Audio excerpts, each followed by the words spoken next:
የሮሜን መጽሐፍ ሳምንት በነበረን የምዕራፍ 5 የመጨረሻው ክፍል አዳምና ኢየሱስን ሐዋርያው ጳውሎስ ያነጻጸረ ያስተማረበትን ክፍል ነው ስንመለከት የነበረው።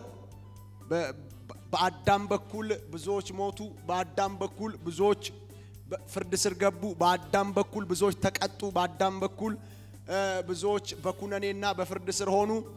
በክርስቶስ በኩል ደግሞ ጸጋ በዛ፣ ጽድቅ በዛ፣ ሕይወት ተገኘ ብሎ እያነጻጸረ የመጀመሪያው አዳም ሞት ይዞ መጣ፣ ሁለተኛው አዳም ሕይወት ይዞ መጣ የሚለውን እያነጻጸረ ስለ አዳምና ስለ ኢየሱስ ክርስቶስ ያስተማረበትን ክፍል ስንመለከት ነበር። ኢየሱስ ክርስቶስ ጌታ። ዛሬ ደግሞ ጌታ ከረዳን ተለይቶ ለክርስቶስ መኖር በሚል ርዕስ ከሮሜ 6:1 ጀምሮ እስከ 14 ያለውን እናያለን። ተለይቶ ለክርስቶስ መኖር በሚል ርዕስ እናያለን።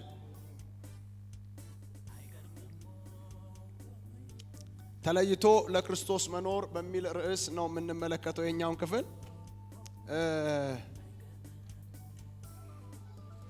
እንግዲህ ሮሜ ምዕራፍ 6 ከ1 ጀምሮ ያለውን በጌታ በኢየሱስ ስም እናነባለን አንድ ላይ። እንደዚህ ይላል። እንግዲህ ምን እንላለን? ጸጋ እንዲበዛ በኃጢአት ጸንተን እንኑር አይደለም። ለኃጢአት የሞትን እኛ ወደፊት እንዴት አድርገን በእርሱ እንኖራለን? ወይስ ከክርስቶስ ኢየሱስ ጋር አንድ እንሆን ዘንድ የተጠመቅን ሁላችን ከሞቱ ጋር አንድ እንሆን ዘንድ እንደተጠመቅን አታውቁምን? እንግዲህ ክርስቶስ በአብ ክብር ከሙታን እንደተነሳ እንዲሁ እኛም በአዲስ ሕይወት እንድንመላለስ ከሞቱ ጋር አንድ እንሆን ዘንድ በጥምቀት ከእርሱ ጋር ተቀበርን። ሞቱን በሚመስል ሞት ከእርሱ ጋር ከተባበርን ትንሣኤውን በሚመስል ትንሣኤ ደግሞ ከእርሱ ጋር እንተባበራለን። እንግዲያስ ወዲያ ለኃጢአት እንዳንገዛ የኃጢአት ሥጋ ይሻር ዘንድ አሮጌው ሰዋችን ከእርሱ ጋር እንደተሰቀለ እናውቃለን። የሞተስ ከኃጢአቱ ጸድቋልና። ነገር ግን ከክርስቶስ ጋር ከሞትን ከክርስቶስ ጋር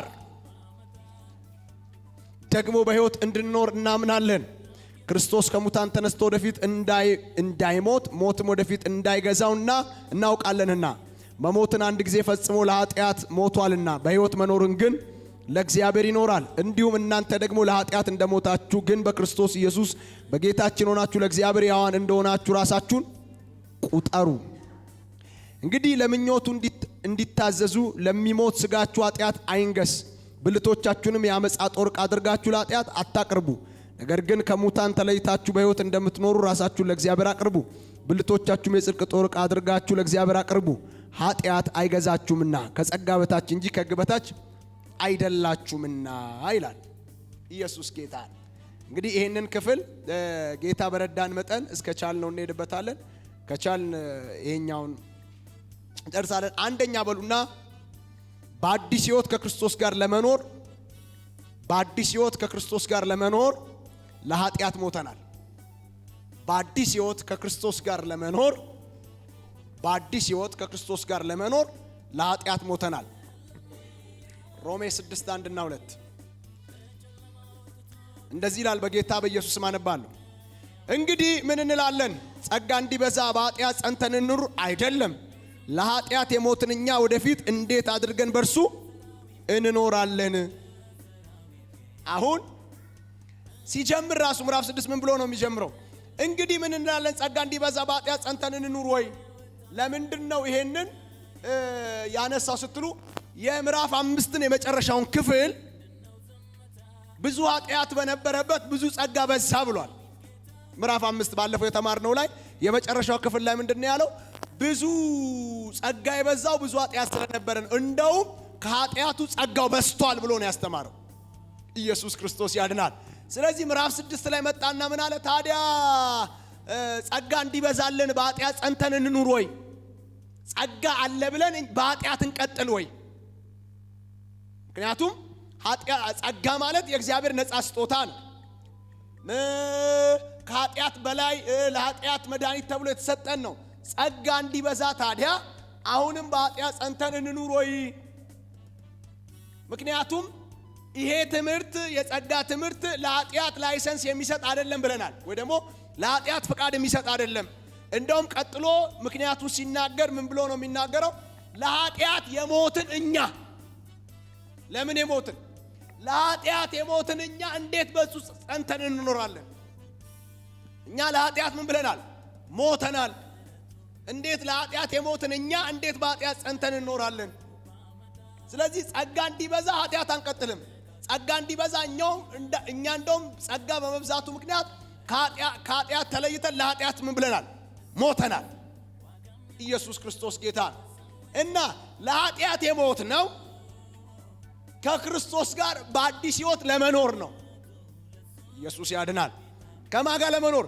ከክርስቶስ ጋር በአዲስ ሕይወት ለመኖር እኛ ለኃጢአት ሞተናል። አሁን ወደ ታች እየገባን ስንመጣ እንዴት እንደሞት፣ እንዴት እንደተቀበር፣ እንዴት እንደተነሳን ይናገራል። ኢየሱስ ክርስቶስ ያድናል። ሃሌሉያ። ጸጋ አለ፣ ጸጋ በስቷል።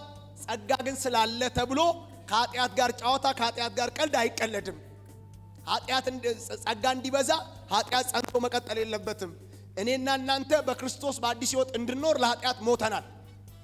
እንደውም ቀጥሎ እየተናገረ ሲመጣ ምንድነው የሚለው? የሞተማ በቃ እኮ ከኃጢአቱ ጸድቋል። ምን ማለት ነው? ለምሳሌ የኃጢአት ደሞዝ ሞት ነው አይደል? ተምረን የለ የኃጢአት ደሞዝ ምንድነው? ሞት ነው። ስለዚህ እናንተ ሞታችኋል አለ። ስለዚህ የሞተ ሰው ደግሞ ከኃጢአቱ ምን ብሏል አለ? ጸድቋል። ምክንያቱም ከሞታችሁ የኃጢአት ደሞዝ ሞት ነበር። በቃ በዛ ምክንያት እናንተ ሞታችሁ። ስለዚህ ኃጢአት አሁን በእናንተ ላይ አቅምም የለውም፣ ጉልበትም የለውም፣ ፍርድም የለውም። አትገናኙ። ለኃጢአት ምን ብላችኋል? ሞታችኋል። ስለዚህ በአዲስ ሕይወት በጽድቅ ከክርስቶስ ጋር ምን ትላላችሁ? ትኖራላችሁ። ኢየሱስ ያድናል። ሃሌሉያ። ሐዋርያ ጳውሎስ ገላትያ 2:20 ላይ ያለ ሲናገር ለኔ እኮ ሕይወት ማን ነው አለ? ክርስቶስ ነው አላለ? ሕይወት ማን ነው ለኔ? ክርስቶስ ነው። ለኔ ሕይወት ራሱ መኖር የሚባለው በራሱ ምንድነው አለ? ክርስቶስ ነው። ሞት ራሱ ለኔ ጥቅም ነው አለ። የምኖረው ሕይወት አሁን የምኖረው ሕይወት አለ ክርስቶስ በኔ የሚኖረው እንጂ እኔ የምኖረው አይደለም አለ። ኢየሱስ ክርስቶስ ያድናል። ስለዚህ በክርስቶስ ኢየሱስ ካመንን በኋላ ጸጋ ከበዛልን በኋላ የእግዚአብሔር ልጆች ከተደረግን በኋላ የምንኖረው ሕይወት የራሳችን ሕይወት አይደለም።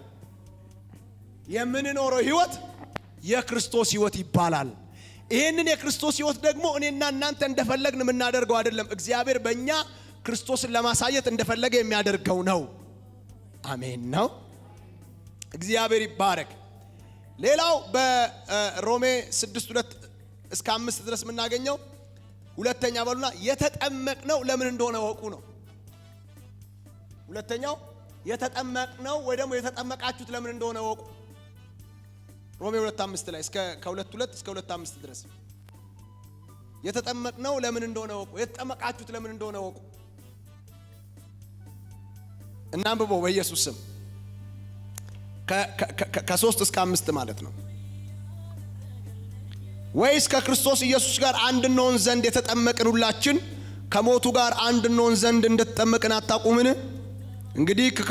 እንግዲህ ክርስቶስ በአብ ክብር ከሙታን እንደተነሳ እንዲሁ እኛም በአዲስ ሕይወት እንድንመላለስ ከሞቱ ጋር አንድ እንሆን ዘንድ በጥምቀት ከእርሱ ጋር ተቀበርን። ኢየሱስ ጌታ ነው። እስቲ አሜን በሉ። እስቲ ግዴ ለማሜን በሉ። እስቲ ሁለተኛው ላይ ምን አለን? ለምን እንደተጠመቃችሁ ወቁ። እስቲ እዚህ ውስጥ የተጠመቀ የሁሉ ተጠምቋል። አሁን ምን እያለ ነው? ለምን እንደተጠመቃችሁ ወቁ። የተጠመቃችሁት ከክርስቶስ ሞት ጋር ለመተባበር ነው እና ከሞቱ ጋር ብቻ አይደለም፣ በጥምቀት ከእርሱ ጋር መቀበራችሁን ጭምር ለማወጅ ነው። ሞታችሁ ተቀብራችኋል። እንዴት ሞታችሁ? በጥምቀት ቀብር ነው የፈጸማችሁት። ይሄንን ወቁ፣ ይሄንን አስቡ። እና የተጠመቃችሁበት ምክንያቱ እኮ ከክርስቶስ ጋር ሞቻለሁ ለማለት ነው። የተጠመቃችሁበት ምክንያቱ እኮ ከክርስቶስ ጋር ተቀብሬያለሁ ለማለት ነው። ኢየሱስ ጌታ ሃሌሉያ። ስለዚህ ይሄንን አስቡ። ምን ማለት ነው? ሞታችኋል። ለማን? ለዓለም ሞታችኋል። ለማን? ለኃጢአት ሞታችኋል።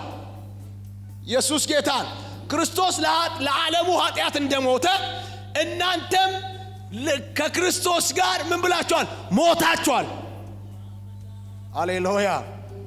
እስቲ አንዴ ሞቻለሁ በሉ እስቲ። በስመ አብ ወወልድ ወመንፈስ ቅዱስ። እስቲ ለዓለም ሞቻለሁ በሉ እስቲ። ለኃጢአት ሞቻለሁ በሉ እስቲ። ኢየሱስ ያድናል። ሃሌሉያ። መጽሐፍ እሱን ነው የሚያስተምረን። ምንድን ነው አለ? የተጠመቃችሁበት ምክንያት አስቡት። የተጠመቃችሁበት ምክንያቱ ከክርስቶስ ጋር መሞታችሁን ለመመስከር፣ መቀበራችሁን ለመመስከር ነው። ሞታችሁ ተቀብራችኋል። ኢየሱስ ሞቷል፣ ሞቶ ተቀብሯል።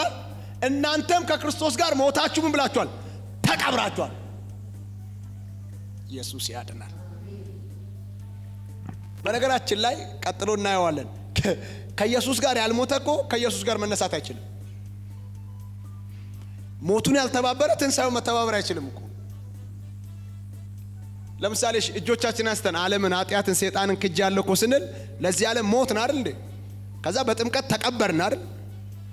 ከዛ ቆይ የተጠመቃችሁ ቀን እዛው ውሃ ውስጥ ተተዋችሁ እንዴ? ተነሳችሁ አይደል? አንቀጥሎ እናያለን። ምን ማለት ነው? ሞትን የሚመስል ሞት ሞቻለሁ፣ ቀብርን የሚመስል ቀብር ተቀብሬያለሁ፣ ትንሣኤን በሚመስል ትንሣኤ ደግሞ ተነስቻለሁ ነው። ከክርስቶስ ጋር ነው የተባበርነው። እሱን አስቡ አለ ሐዋርያው ጳውሎስ። እሱን የተጠመቃችሁበትን ምክንያት አስቡ። የተጠመቃችሁበት ምክንያት ከዓለም ተለይታችሁ፣ ከሰይጣን ተለይታችሁ፣ ከክፉ ተለይታችሁ፣ ከስጋ ስራ ተለይታችሁ ከክርስቶስ ጋር መተባበራችሁ፣ የክርስቶስ መሆናችሁን ያወጃችሁበት ነው። ሃሌሉያ። ለምሳሌ አንድ ነገር ልንገራችሁ። አንድ ሰው ገደለና በቃ እንደው ይፈረድበት ተብሎ ቢፈለግ፣ ከዛ እየተፈለገ ፍርድ ቤት ትእዛዝ ወጥቶበት እየተፈለገ እያለ መጨረሻ ላይ አረ ሰውየው እኮ ሞቷል ቢባል፣ ከዛ በኋላ ህግ ይፈልገዋል? ምን ብሏል? ሰውየው ሞቷል። በቃ ህግ ምን አይለውም፣ አይፈልገውም። እናንተ ጌታን ስትቀበሉ እስከ ዛሬ ሲፈልጋችሁ የነበረ ኃጢአት ሞቷል ብሎ ተዋችሁ። ለምን ሞታችኋል? እናንተ ኢየሱስ ያድናል። ኃጢአት ለምንድነው በእናንተ ላይ የማይሰራው? ለኃጢአት ሞታችኋል። ኢየሱስ ጌታ። እስቲ ኃጢአት በእኔ ላይ አይሰራም በሉ እስቲ። ኃጢአት በእኔ ላይ አይነግስም በሉ እስቲ። አሜን ነው። ከዛ ሞታችሁ ስትፈለጉ፣ ለኃጢአት ስትፈለጉ ሞታል ተባልክ እና ሞታው መቼ ተቀበረ ሲባል የተጠመቀ ቀን ተቀበረ። እና ተነሳ ሲባል አዎ ተነስቷል። እና ከተነሳ የታለ? አረ ከተነሳ በኋላማ አብ ቀኝ ነው ያለው። ከማጋ? ከኢየሱስ ጋር። አረ ሃሌሉያ። ኢየሱስ ያድናል። ተነስተን ከጌታ ጋር ተነስተን እየኖርን ያለነው ህይወት የክርስቶስ ህይወት ይባላል። በክርስቶስ ህይወት ላይ ደግሞ ኃጢአት አይገዛም፣ ሞት አይገዛም፣ ሲኦል አይገዛም። ሲበለምጩና አሜን በሏ። ሃሌሉያ። ይሄ ነው ህይወቱ። እና ይሄንን እወቁና ኑሩ ነው እያለ ያለው። ይሄን እወቁ። ይሄን ነው ማወቅ ያለባችሁ። ኢየሱስ ጌታ ነው። ማወቅ የሚጠበቅባችሁ ይሄንን ነው። ከእርሱ ጋር ምን ማለታችሁ? መሞታችሁ፣ ከእርሱ ጋር መቀበራችሁ፣ ከእሱ ጋር መነሳታችሁ። ከእሱ ጋር መነሳታችሁን ብቻ ነው እንዴ? ከእሱ ጋር ተመልሳችሁ መምጣታችሁን ጭምር። ኢየሱስ እንደሚመጣ ታውቃላችሁ? ሃሌሉያ። ኢየሱስ ተመልሶ ይመጣል። ከእሱ ጋር ተመልሰን እንደምንመጣ ታውቃላችሁ? ከየት ነው የምንመጣው ያስብላል። እሱ እዚህ አይደል ያለ ነው። ታውቃላችሁ? ንጥቀት ሲጀመር መነጠቅ እንዳለስ ታውቃላችሁ? ንጥቀት ሲጀመር ምን ማለት ነው? ልክ ንጥቀት ሲጀመር በክርስቶስ ኢየሱስ ያመኑ ከሞቱበት የትንሣኤ አካል ለብሰው ይነሳሉ አይደል? ይነሳሉ። ከዛስ እኛ ደግሞ በህይወት ያለን ሰዎች ይሄ የሚበሰብሰው ስጋችን የማይበሰብስ የትንሣኤ ስጋ ይለብስ፣ የትንሣኤ አካል ይለብስና ጌታን ለመቀበል በአየር እንነጠቃለን ይላል መጽሐፍ ቅዱስ። ከዛስ ከጌታ ጋር ለአንድ ሱባኤ ለ7 ዓመት እንቆያለን። ከዛስ ከጌታ ጋር ተመልሰን እንመጣለን እኮ። ኢየሱስ ጌታ ነው። ቀጥሎ እኮ 1000 ዓመት ኢየሱስ ክርስቶስ በዚህ ምድር ላይ ይገዛል። ታውቃላችኋል? ከጌታ ጋር ለ1000 ዓመት እንኖራለን። አሜን ነው። በዚህ ደስ ይበላችሁ። እስቲ በዚህ ደስ ይበላችሁ። ለጌታ አጨብጭቡ። በዚህ ደስ ይበላችሁ። በዚህ አሁን ባልኩት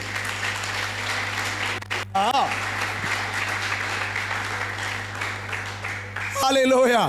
ክርስቲያን በዚህ ደስ ካላለው በምን ደስ ይሏል? ኢየሱስ ያድናል። አልነገርኳችሁም? ባለፈው ጳውሎስን ትንሣኤ ሙታን የለም የሚሉ ሰዎች አስቸገሩት እና የቤተ ክርስቲያን ሰዎች ግራ ተጋቡና ጳውሎስ እውነት ነው እንዴ ትንሣኤ ሙታን የለም እንዴ ብለው መልእክተኛ ላኩበት። እንዴ አለ፣ ትንሣኤ ሙታንማ ከሌለ እንደኔ የከሰረ ሰው አለ እንዴ አለ። እንዴ ኢየሱስን ለዚህ ምድር ብቻ ተስፋ ያደረግነው ከሆነማ ከስረናል አለ። ለ80 ዓመት ለ70 ዓመት ከሆነ ኢየሱስን ተስፋ ያደረግነው እንደኛ የከሰረ ማን አለ አለ። እና ታዲያኛ ኢየሱስ ተነስቷል ብለን ስንመሰክር የኢየሱስ ሐሰተኛ ምስክሮች ነን ማለት ነው እንዴ? እና እንደዚህ ከሆነ ኢየሱስ አልተነሳም ማለት አትቀልዱ አለ። አትቀልዱ።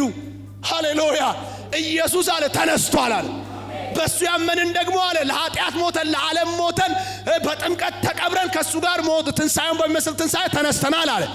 አንድ ቀን ደግሞ አለ እንነጠቃለን አለ። ሃሌሉያ። ከዛስ ደግሞ ከጌታ ጋር እንኖራለን አለ። ኢየሱስ ያድናል።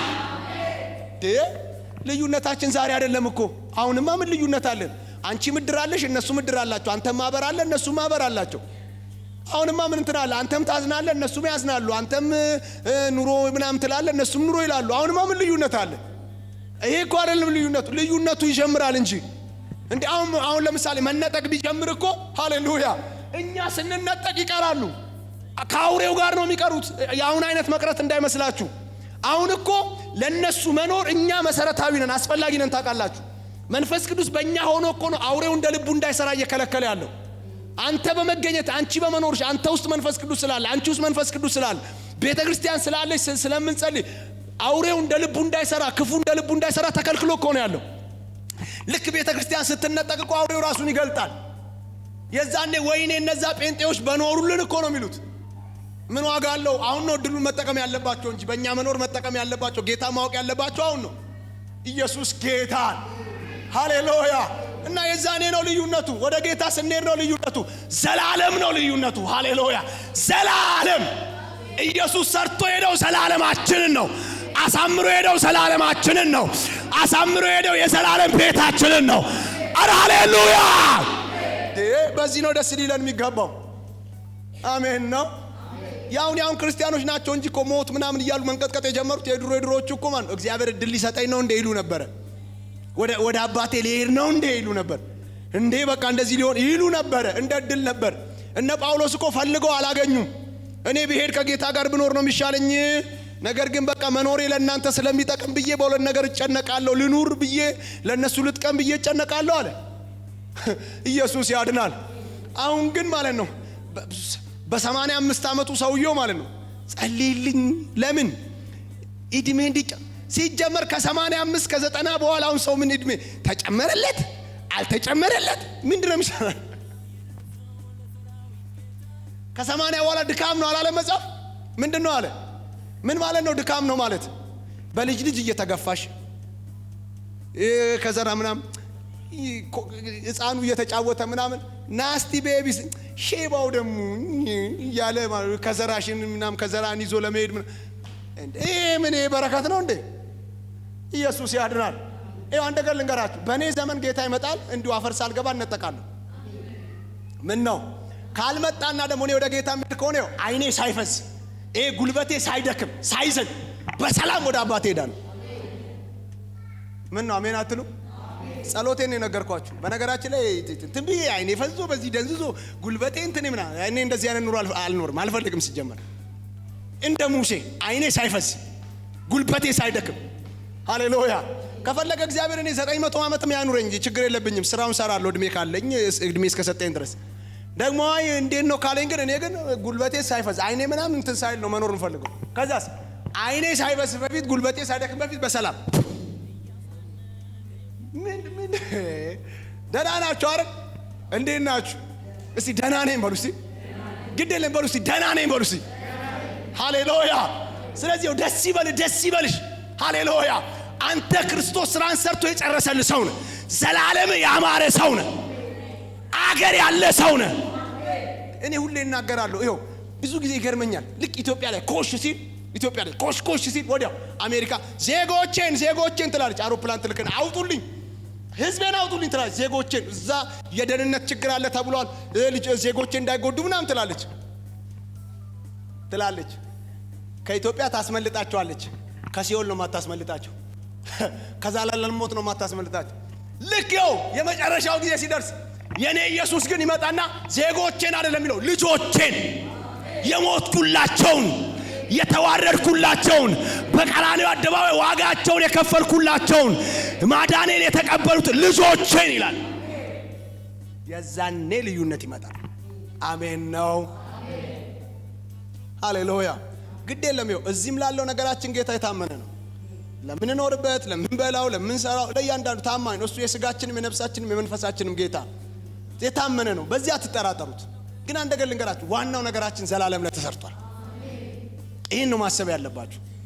በነገራችን ላይ ጴንጤን ሰይጣን የሚያከስረው ኢኮኖሚውን የያዘ ቀን አይደለም። ጴንጤን ሰይጣን የሚያከስረው የሆነ ጉዳዮቹ ምናምን የዘጋጋ ጊዜ አይደለም። ጴንጤን ሰይጣን የሚያከስረው ከመሬት ጋር የሰፋው ቀን ነው።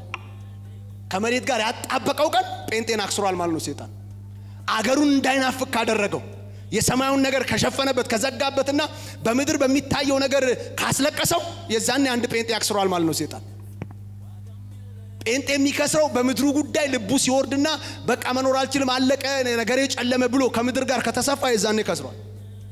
ሃሌሉያ አሜን ነው ወይ? ጴንጤ እግረ መንገድ የሚኖር የሚሻገር አገር ያለው ነው። ጌታ ይባረክ። ሃሌሉያ ሃሌሉያ። እና ይኸው አንድ ነገር ሬዲ አድርጉ። ምንድነው? መላእኮች ለመንፋት መለከቱን እየተዘጋጁ ነው። ሃሌሉያ እየተዘጋጁ ነው። ምን ደስ ይለኛል መሰላችሁ? የሞቱ ሰዎች ከኛ ቀድሞ ይሰማሉ ድምፁን። ግርግር የለባቸውም እነሱ ወከባ ያለ ኑሮ አይዛቸው እንተነስ። ይሄን ነው የሚጠብቁት። በክርስቶስ ሆነው የሞቱት ይሄን ነው የሚጠብቁት። ልክ መለከቱ ሲነፋ ቀድሞውን ይነሳሉ ይላል። እነሱ የሞቱት ሰምተውን ቀድሞ ይነሳ። አንተስ የቤት ኪራይ ስትል እንትን ስትል ትዘጋለህ። ኢየሱስ ያድናል። ሃሌሉያ ኒካ ይዘራ ፈታ ጌታን እንደሚጠብቅ ሰው እግረ መንገድ እንደሚኖር ሰው ነው። አሜን ነው። ይባርከናል በዚህ ምድር። ይህ ችግር የለም። በነገራችን ላይ ትሸከመዋለህ ወይ ነው እንጂ የሚል ማለት ነው። እኔ በባርክ ይጎልብኛል አይልም እግዚአብሔር። ምን ይጎልበታል? ግን ለምሳሌ አንተና 10 ሚሊዮን ሰጥቶክ 10 ሚሊዮን ጉዳይ ይዞክ ቸርች በአመት ማትመጣም። ስለዚህ ቀስ እያደረገ ይሰጣል። 10 ሚሊዮን ላንተ ቢሰጥ እግዚአብሔር 10 ብር አይጎልበትም። ምን ይጎልበታል? ብሩ እሱ ወርቁ እሱ ምድርና ሞላ። አንተ 200 ካሬ ብቻ 200 ካሬ ትሏል። ምድርና ሞላ እኮ እግዚአብሔር ነች። ሙሉ ምድር ሊሰጥ ይችላል። ኢየሱስ ያድናል። ግን እኛ እንኳን በዚህ ትንሹ እድሜያችን ብዙ ነገር ታዘብን እኮ። የሆነ ነገር ሲሰጣቸው አንድ ሲኖትራክ ከቸርች አርጎ ሰውየውን ያጠፋል። እና 5 ሲኖትራክ ቢሆን ጌታን ይተዋል ማለት እኮ ነው ሰውየው። እንደ ኢየሱስ ያድናል። ሃሌሉያ። ስለዚህ እያየ ይሰጥሻል። ሶስተኛ በሉ አሮጌው ማንነታችን ከክርስቶስ ጋር ተሰቅሏል፣ ተፈርዶበታል ብላችሁ ጻፉ። አሮጌው ማንነታችን ከክርስቶስ ጋር ተሰቅሏል፣ ተፈርዶበታል ብላችሁ ጻፉ።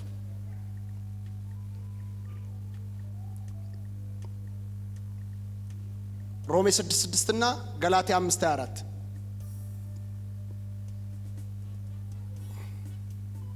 ለአንብበው በኢየሱስ ስም። ሮሜ 6:6 እና ገላትያ 5:24 ያው ሞቱንም በሚመስል ሞት ከእርሱ ጋር ከተባበርን ትንሣኤውን በሚመስል ትንሣኤ ደግሞ ከእርሱ ጋር እንተባበራለን። እንግዲህ ወዲህ ለኃጢአት እንዳንገዛ የኃጢአት ሥጋ ይሻር ዘንድ አሮጌው ሰዋችን ከእርሱ ጋር እንደተሰቀለ እናውቃለን፣ የሞተስ ከኃጢአቱ ጸድቋልና። ኢየሱስ ጌታ። አሁን ስሙኝ፣ ሞቱን በሚመስል ሞት ከእሱ ጋር ከተባበርን አላል፣ ከእሱ ጋር ከሞትን ትንሣኤውን በሚመስል ትንሣኤ ደግሞ ከእሱ ጋር ምን እንላለን? እንተባበራለን። ይሄንን ደግሞ የተጠመቃችሁበትን የጥምቀት ሁኔታ አስቡት አለን አይደል? ሞትን የሚመስል ሞት ሞቻለሁ፣ ትንሣኤን በሚመስል ትንሣኤ ደግሞ ካንተ ጋር ተነስቻለሁ ብለን የመሰከርነው አይደል? ስለዚህ ምን አለ? ሞቱን በሚመስል ሞት ከእርሱ ጋር ከሞትን ትንሣኤውን በሚመስል ትንሣኤ ደግሞ ከእሱ ጋር ምን እንላለን? እንተባበራለን። በነገራችን ላይ ከኢየሱስ ጋር እንደሞት ነው ሁሉ ከኢየሱስ ጋር ደግሞ ምን እንላለን? እንነሳለን። ኢየሱስ ጌታ። አሁን ምን አለ? አሮጌው ማንነታችን በመስቀል ላይ ብሏል አለ፣ ተፈርዶበታል፣ ተሰቅሏል። አሁን እኔና እናንተ እየተቸገርን ያለ ነው ምንድነው? አዳምን ከመስቀል ላይ ያወረርን ነው እኮ እየተቸገርን ያለ ነው እንጂ እግዚአብሔር የተሻሻለ አዳም አይደለም የፈለገው። ጥሩ የሚሆን አዳም አይደለም የፈለገው። የሆነ በቃ እግዚአብሔር ይመስገን ሚል አዳም አይደለም እግዚአብሔር የፈለገው። አዳምን መስቀል ነው የፈለገው። አሮጌው ሰዋችን አዳማዊ ማንነታችን ተሰቅሏል ነው ያለው፣ ተፈርዶበታል ነው ያለው። አዳም ተሻሽሎ ራሱ አይሻሻልም። አዳማዊ ማንነት ተሻሽሎ ራሱ ምንም አይሻሻልም። የሆነ ቀን ብቅ ይልበታል። እግዚአብሔር በመስቀል ላይ ሰቅሎታል አለ። ይሄንንም አምናችሁ ቁጠሩ፣ ይሄንን ውሰዱ። በነገራችን ላይ ዘርህ ትዝ የሚል አዳምን ከመስቀል ላይ ያወረድክ ቀን ነው። ታውቃለህ? በለው ምናምን የሚል አዳም የወረደ ቀን ነው። ይህ ሰውዬ ምናምን የሚያስብል አዳም ያው ሲሻሻል እንጂ እግዚአብሔር የተሻሻለ አዳም አይፈልግም። አዳምን መስቀል ነው የሚፈልገው። ከዛስ በክርስቶስ የሆነው አዲሱ ሕይወት እኔና እናንተን ወርሶን እንዲኖር ነው የሚፈልገው እግዚአብሔር። ኢየሱስ ጌታ። ቆይ እስቲ አንድ ነገር ልንገራችሁ። ይኸው አዳም ሆኖ የፈለገ ትዕግስት ቢኖረው ትዕግስቱ ያልቃል። 2 የታገስኩ 3 የታገስኩ ይልሃል። አዳም ሆኖ የፈለገ ቸር ቢሆን ቸርነቱ ያልቃል። ነገር ግን በክርስቶስ ሆናችሁ የክርስቶስ ሕይወት እናንተን ተቆጣጥሮ የትንሣኤ ሕይወታችሁን ሲገዛ ግን ታግሳችሁ አትጨርሱ። ለምን? ኢየሱስ ሲታገስ እስከ መጨረሻው ነው የታገሰው። አሁን እኮ ትዕግስቱ የእናንተ አይደለም የሚሆነው፣ የኢየሱስ ትዕግስት ነው በእናንተ የሚጀምረው። አሜን ነው። እሱ ቆይ የሆነ ቦታ ላይ በቃ እንደውም ከዚህ በኋላ ብሏል፣ መስቀል ላይ እንደውም እወርድልሻለሁ ብሏል። እስከ መጨረሻው ነው የታገሰው። ይሄ የኢየሱስ ሕይወት፣ ይሄ የትንሣኤ ሕይወታችሁን ሲቆጣጠር እስከ መጨረሻ ትታገሳላችሁ። እስከ መጨረሻ ቸር ትሆናላችሁ። እሱ ቸር ነዋ። እስከ መጨረሻ ለሰው የምታስቡ ትሆናላችሁ። ለምን? እሱ ለሰው የሚያስብ ነዋ። አሜን ነው ወይ? ስለዚህ ምን አለ? አዳም ተፈርዶበታል፣ ተሰቅሏል። እና የተሰቀለውን አትቀስቅሱ፣ እመኑ፣ ተሰቅሏል። ስለዚህ ብቅ ሲል ሞተሃል በሉት፣ ብቅ ሲል ተሰቅለሃል በሉት። ተለማመዱት የትንሣኤውን ሕይወት። አሜን ነው። እሱን ነው የሚለው ኢየሱስ ጌታ።